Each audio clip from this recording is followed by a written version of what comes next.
Let's turn now to Yuval Weber. He is an expert on Russian military and political strategy at Marine Corps University's Krulak Center. Yuval, welcome to the program. When we first reported this story yesterday, it was attributed to a senior U.S. intelligence official, clearly saying Russian missiles crossed into NATO member Poland, killing 2 people.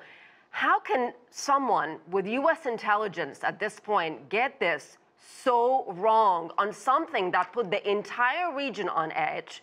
And we both know the implications could have been tremendous if, in fact, it was Russia who had fired these missiles. Well, sure. Clearly part of the confusion, I don't know who that person was, but clearly part of the confusion was that Russia had launched 100 missiles at various infrastructure sites in Ukraine, and that the first images of what was there on the ground was a Russian-made missile.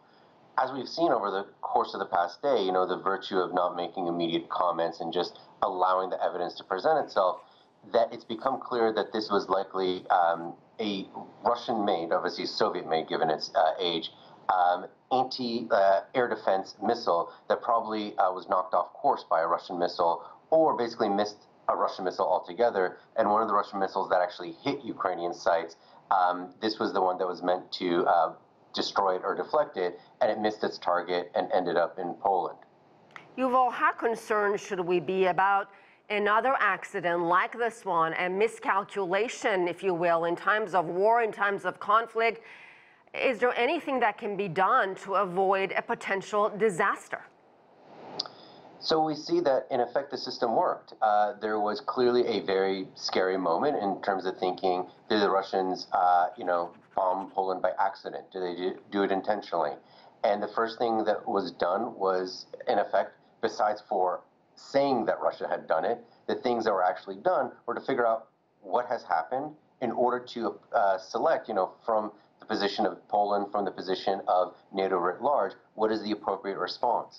And of course, people were thinking, oh, is this going to be NATO starts to enter the conflict? Or is this something that Poland needs to ask NATO to do something on its behalf? But when it came down to figuring out what had happened, the inaction that was done was in effect the best possible policy option, because the consequences of getting in a direct conflict with Russia are so high. Ukraine, as you know, has made significant gains in recent weeks, recapturing Kherson, a huge blow to Moscow. How does that play into this conflict almost 9 months into it?